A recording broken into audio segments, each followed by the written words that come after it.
ഓം ശാന്തി. 22/7/2024. ഇന്നത്തെ മുരളിയുടെ main points. മധുരമായ കുട്ടികളെ, ദേഹി അഭിമാനിയാകൂ, എങ്കിൽ ശീതളമാകും.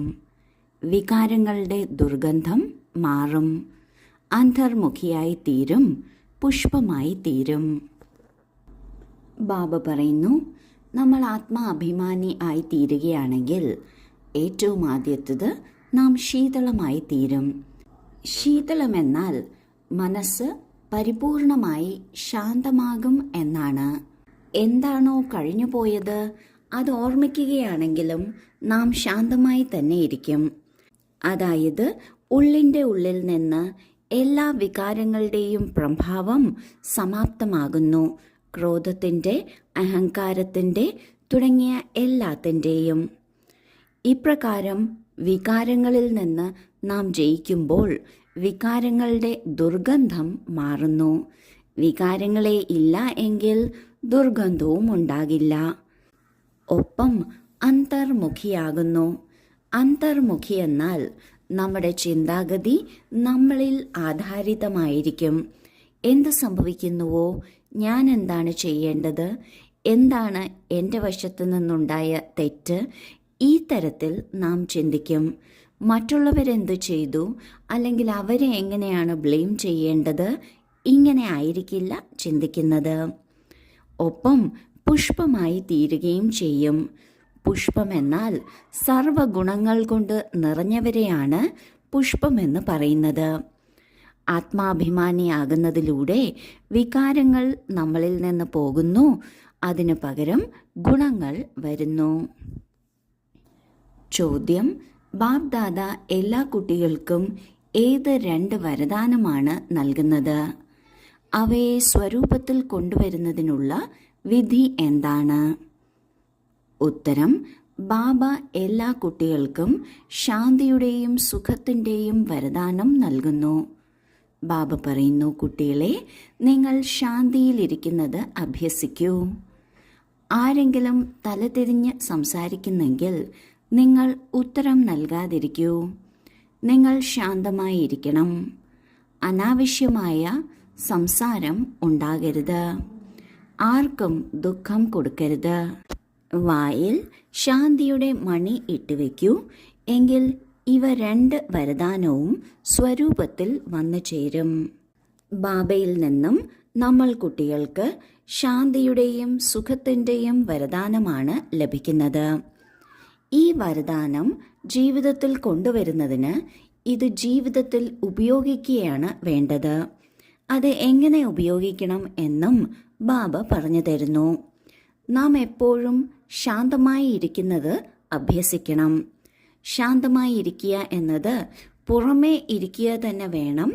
എന്നാൽ ഉള്ളിൻ്റെ ഉള്ളിലും ശാന്തമായി ഇരിക്കേണ്ടത് എങ്ങനെയെന്ന് അഭ്യസിക്കണം. ഏത് കാര്യത്തിലാണോ നാം ഇടപെടേണ്ടതായിട്ട് ഇല്ലാത്തത്, അങ്ങനെയുള്ള കാര്യങ്ങളിൽ നമ്മളുടെ മനസ്സും ഇടപെടരുത്. അതായത് അവയെക്കുറിച്ച് ചിന്തിച്ചുകൊണ്ടിരിക്കരുത്. അതുകൂടാതെ ആരെങ്കിലും നമ്മളോട് തലതിരിഞ്ഞ രീതിയിൽ സംസാരിക്കുകയാണ് എങ്കിൽ നാം അവർക്ക് ഉത്തരം കൊടുക്കരുത്. അവരോട് കൂടുതൽ നാം സംസാരിക്കുന്നതിലൂടെ കാര്യം വലുതാവുകയാണ് ചെയ്യുന്നത്. നമ്മൾ ശാന്തമായിരിക്കണം. അനാവശ്യമായ കാര്യങ്ങൾ സംസാരിക്കരുത്. ബാബയുടെ ശ്രീമത്ത് അനുസരിച്ചിട്ടുള്ള വാക്കുകൾ വേണം നമ്മളുടെ വായിൽ നിന്ന് വരേണ്ടത്. ഒപ്പം ഓർമ്മിക്കേണ്ടത്, ആർക്കും ദുഃഖം കൊടുക്കരുത്. നാം ആരെക്കുറിച്ചും മനസ്സിൽ നെഗറ്റീവായി ചിന്തിക്കരുത്. അങ്ങനെ ചിന്തിക്കുകയാണ് എന്നുണ്ടെങ്കിൽ അതെപ്പോഴെങ്കിലും വായിലൂടെ പുറത്തു വരിക തന്നെ ചെയ്യും. അതിനാൽ നാം നമ്മുടെ മനസ്സ് എപ്പോഴും ശുദ്ധമാക്കി വെക്കണം, ശാന്തമാക്കി വെക്കണം. ഇങ്ങനെ വായിൽ ശാന്തിയുടെ മണി ഇട്ടിരിക്കുകയാണെങ്കിൽ, അതായത് ശാന്തി അഭ്യസിക്കുകയാണ് എങ്കിൽ, സുഖത്തിൻ്റെയും ശാന്തിയുടെയും വരദാനി സ്വരൂപമായി തീരും. ധാരണയ്ക്കുള്ള മുഖ്യസാരം: 1. ബാബയിൽ നിന്ന് ആശീർവാദമോ കൃപയോ ചോദിക്കരുത്. അച്ഛനെയും ടീച്ചറെയും ഗുരുവിനെയും ഓർമ്മിച്ച് തൻ്റെ മേൽ സ്വയം തന്നെ കൃപ കാട്ടണം. മായയോട് ശ്രദ്ധയോടെയിരിക്കണം. കണ്ണുകൾ ചതിക്കുന്നു, ഇതിൻ്റെ മേൽ തൻ്റെ അധികാരം വയ്ക്കണം. 2. അനാവശ്യമായ സംസാരം വളരെ നഷ്ടമുണ്ടാക്കുന്നു. ഇതിനാൽ എത്ര സാധിക്കുമോ ശാന്തമായിരിക്കണം. വായിൽ മണി ഇട്ടുവയ്ക്കണം. ഒരിക്കലും തലതിരിഞ്ഞ് സംസാരിക്കരുത്. സ്വയം അശാന്തരാകരുത്, മറ്റുള്ളവരെയും ആക്കരുത്. ആദ്യത്തെ പോയിന്റിൽ ബാബ പറയുന്നു, നാം ദയ, കൃപ തുടങ്ങിയവ ഒരിക്കലും മറ്റുള്ളവരിൽ നിന്നല്ല ചോദിച്ചെടുക്കേണ്ടത്, അല്ലെങ്കിൽ ബാബയോടല്ല ചോദിക്കേണ്ടത്. നാം സ്വയം നമ്മുടെ മേലാണ് കാട്ടേണ്ടത്. ഒരു തീരുമാനമെടുക്കുമ്പോൾ, അല്ലെങ്കിൽ അത് പുരുഷാർത്ഥത്തിലാകട്ടെ, സേവനത്തിലാകട്ടെ, വ്യക്തിപരമായ കാര്യങ്ങളിലാകട്ടെ, പക്ഷേ ആ സമയം ശ്രീമത്ത് അനുസരിച്ച് തീരുമാനമെടുക്കുമ്പോൾ നാം നമ്മുടെ മേൽ തന്നെ ദയ കാട്ടുകയാണ്. ബാബയെ ഓർമ്മിക്കുമ്പോൾ നമ്മുടെ മേൽ തന്നെ നാം ദയ കാട്ടുകയാണ്. ഇപ്രകാരം നാം സ്വയം നമ്മുടെ മേൽ ദയ കാട്ടണം. മായയെ വളരെ വളരെ സൂക്ഷിക്കണം. ഒരല്പമെങ്കിലും സ്ഥലം കൊടുക്കുകയാണെങ്കിൽ മുഴുവൻ സ്ഥലവും എടുക്കും. അതിനാൽ ഒരിക്കലും മായയ്ക്ക് സ്ഥലം കൊടുക്കരുത്. മായയിൽ നിന്ന് ശ്രദ്ധിച്ചു നിൽക്കണം. കണ്ണുകൾ ചതിക്കും. അതിനാൽ കണ്ണുകളുടെ മേൽ തൻ്റെ അധികാരം ഉണ്ടായിരിക്കണം. 2ാമത്തെ പോയിന്റിൽ ബാബ പറയുന്നു, അനാവശ്യമായി സംസാരിക്കുന്നത് എപ്പോഴും നഷ്ടം കൊണ്ടുവരികയുള്ളൂ. അതിനാൽ എത്ര സാധിക്കുമോ ശാന്തമായിരിക്കണം. ഒരിക്കലും തലതിരിഞ്ഞ രീതിയിൽ സംസാരിക്കരുത്. മറ്റുള്ളവരെത്ര എന്തു തന്നെ പറഞ്ഞാലും നമ്മൾ തലതിരിഞ്ഞ രീതിയിൽ സംസാരിക്കരുത്. സ്വയം അശാന്തമാകുകയും അരുത്, മറ്റുള്ളവരെ ആക്കുകയും അരുത്. നമ്മുടെ വായിൽ നാം ശാന്തിയുടെ മണി ഇട്ടുവെക്കണം. അതായത് നാം ശാന്തി തന്നെ അഭ്യസിക്കണം. ഒരിക്കലും തെറ്റായ ഒരു കർമ്മം നമ്മളിൽ നിന്ന് ഉണ്ടാകരുത്. വരദാനം: ബാബയുടെ സഹായത്തിലൂടെ കുരിശിനെ മുള്ളാക്കുന്ന സദാ നിശ്ചിന്തരും ട്രസ്റ്റിയുമായി ഭവിക്കട്ടെ. കഴിഞ്ഞ കണക്കുകൾ കുരിശാണ്, എന്നാൽ ബാബയുടെ സഹായത്താൽ അത് മുള്ളായി മാറുന്നു. പരിതസ്ഥിതികൾ തീർച്ചയായും വരിക തന്നെ ചെയ്യും. കാരണം എല്ലാം ഇവിടെ തന്നെ കണക്ക് തീരണം. എന്നാൽ ബാബയുടെ സഹായത്തിലൂടെ അവ മുള്ളായി മാറുന്നു. വലിയ കാര്യം ചെറുതായി തീരുന്നു. കാരണം വലിയ ബാബ കൂടെയുണ്ട്.